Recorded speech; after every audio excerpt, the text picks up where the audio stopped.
La genèse du flic de Beverly Hills commence en 1977. De nombreuses versions existent. Michael Eisner, futur PDG de Walt Disney, affirme être à l'origine de l'idée de départ suite au cambriolage qu'il y a eu chez lui et sa femme. Puis Don Simpson, chef de la production chez Paramount, imagine un scénario où un policier d'East Los Angeles est transféré dans les beaux quartiers de Beverly Hills après avoir été arrêté par la police à bord de sa vieille Camaro. Pour l'écriture du script, il contacte Danny Lobach. En 1981, le scénariste présente au studio son idée intitulée Beverly Drive. Son récit tourne autour d'un agent de Pittsburgh nommé Eli Axel. Ce projet est prévu alors comme un véritable film d'action. Daniel Petrie Jr. est chargé de réécrire le scénario en ajoutant une touche de comédie. Paramount apprécie l'approche plus humoristique du personnage principal, vivant désormais à Détroit. Pour le rôle principal, le producteur Jerry Bruckheimer pense à Clint Eastwood, Al Pacino et James Caan, mais il propose finalement Axel Ellie à Mickey Rourke qui signe un contrat de $400 000.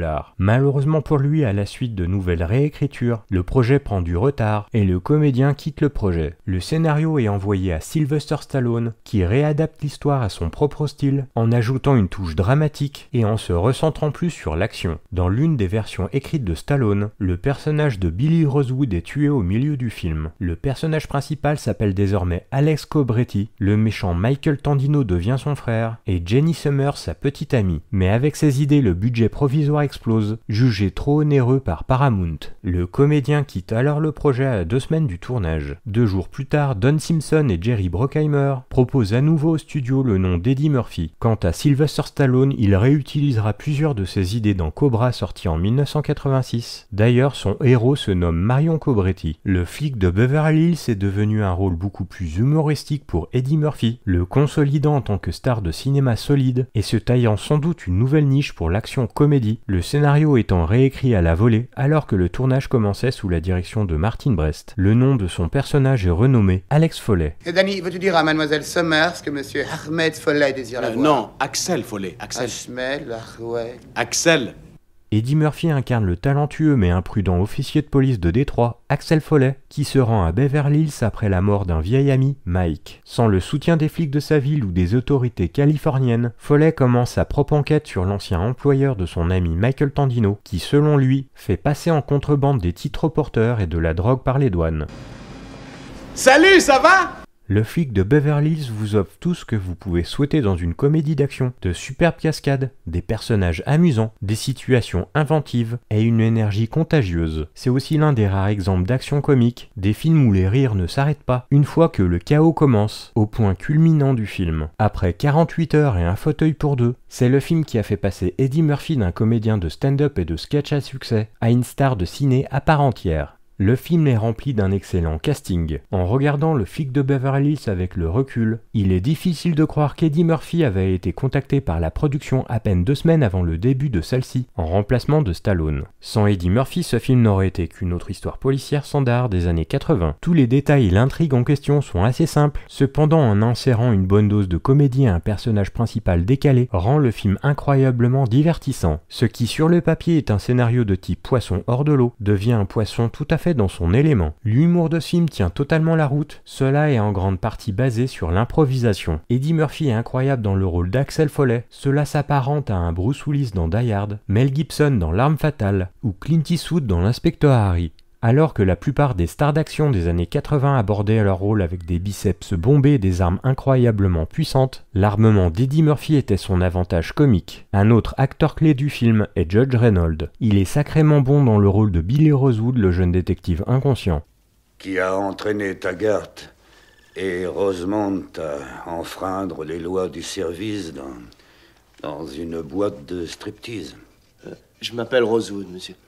Il partage également une excellente alchimie avec Eddie Murphy et John Ashton. John Ashton excelle en flic grincheux. Il sera dans une autre comédie policière de Martin Brest dans le rôle de Marvin, dans Midnight Run auprès de Robert De Niro. Steven Berkoff est menaçant en tant que méchant du film, avec un Jonathan Banks toujours en colère et parfait en bras droit teigneux. Lisa Elbacher joue une amie d'enfance du héros qui ne devient pas son intérêt amoureux, contrairement au scénario initial, mais l'aide beaucoup dans son enquête. Sans oublier un second rôle plutôt amusant joué par Bronson Pinchot dans le rôle de Serge. Le flic de Beverly Hills coche les cases à la fois pour un grand film, avec une histoire forte et de bons personnages mis à profit tout au long, et un film avec de grands moments, beaucoup d'entre eux impliquant Axel profitant des flics de Beverly Hills pour son propre amusement, et pour les semer, pour poursuivre son enquête. La scène d'action d'ouverture à la fois brutale et humoristique, impliquant une poursuite avec des voitures de police et un camion rempli de cigarettes, nous montre immédiatement qui est Axel, et comment son travail de policier peut devenir incontrôlable, avant que le film ne devienne plus sérieux avec le meurtre de son ami et son voyage à Los Angeles. Dès le début du film, le spectateur s'aperçoit du fossé social entre la paresseuse côte ouest ensoleillée et la ville travailleuse de Détroit surnommée aux États-Unis Motor City ou Motor Town. L'industrie automobile lui a donné ce surnom entre les années 1900 et 1930. Son développement fut considérable, sa population passant de 265 000 à plus de 1,5 million d'habitants. La différence budgétaire entre les deux villes nous saute aux yeux quand on découvre le commissariat de Los Angeles ultra moderne à la pointe de la technologie des années 80, les bureaux des différents services sont vastes, nous sommes loin de l'aspect crasseux et enfumé de Détroit. Il est remarquable de voir comment Martin Brest et Daniel Petrie Jr. ont voulu souligner par tous les moyens comment Détroit, avec sa police délabrée, et le rebelle Axel Foley représentant les États-Unis prolétaires, est opposé au scintillant Hollywood, dirigé par de riches trafiquants de cocaïne entourés d'œuvres d'art coûteuses, et doté d'une police qui ressemble à une armée privée défendant leurs privilèges. Je vais vous dire une chose, les gars. Une voiture de police aussi bien briquée que la vôtre, j'en ai jamais vu.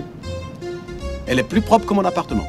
C'est certainement l'un des aspects les plus intéressants du film, même si la critique sociale s'arrête là, puisque même les flics de Beverly Hills se révèlent intègres et dévoués. Le nouvel Hollywood avec la corruption de Serpico de 1973 est déjà oublié. En 1984, sous la présidence de Reagan, le cinéma hollywoodien donnait une nouvelle image du pays. Le flic de Beverly Hills est un film d'action avec l'avantage supplémentaire de travailler avec l'humour d'Eddie Murphy, juste ce qu'il faut, un mélange avec lequel ses suites ont eu un peu plus de mal. En plus de l'action et de la comédie, le film propose également une bande originale primée aux Grammy Awards qui convient aux deux lieux du film, avec notamment The Artisan, New Attitude, Stir It Up et ses partitions de synthétiseurs électroniques récurrentes. Le personnage d'Axel Foley du flic de Beverly Hills est considéré comme l'un des personnages les plus cool des années 1980. Et bien que Eddie Murphy soit un comédien solo, la chimie entre Foley, Rosewood et Taggart rend le film vraiment hilarant.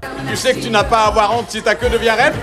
Ben c'est une queue, c'est fait pour bander. Si ces dames se fatiguent, c'est pour arriver à ça. Sa queue aussi devient raide, mais jamais il le dira parce que c'est ton chef. Les chefs, ça doit avoir la queue molle. Axel Foley marche continuellement dans des situations dangereuses, mais utilise des blagues pour se défendre et des usurpations d'identité pour infiltrer les bases ennemies. Une arme pointée en plein visage ne le dérange pas, et malgré de nombreux assassins et hommes armés, il sait qu'il ne mourra tout simplement pas. Outrageusement, son sens de l'humour est son bouclier, mais même lorsque plusieurs de ses blagues échouent, la quantité fait que certaines ne collent pas aussi bien. Les personnages secondaires sont toujours là pour accélérer le rythme, et une partie de cela vient de manière inattendue de rôles de fond non essentiels comme le personnage de Serge, ou quand vers la fin les personnages de Rosewood et Taggart commencent à se décoincer et apportent une bonne dose d'humour. Vous avez un mandat de perquisition, inspecteur? Je trouve que vous la ramenez un peu trop, vous, hein? Vous avez un ton qui ne va pas? Vous me cherchez ou quoi? Dites-moi, elle est à vous la Porsche garée là dehors? Est-ce qu'elle est à vous cette Porsche? N'est-ce pas? Qu'est-ce que vous diriez si je faisais venir la police des polices de la douane et qu'ils vous mettent dans le cul un microscope? Car ils le feraient, je les ai vus le faire. Et ça, c'est pas beau à voir. Le film est soutenu par l'une des meilleures partitions de synthèse des années 1980 du compositeur Harold Fettelmeyer, qui a ici une influence énorme. Sa partition musicale accompagne à la perfection les scènes principales, l'atmosphère dégagée par sa musique est entraînante et nous permet d'avoir un repère inoubliable pour les suites à venir. Ah, c'est pas vrai.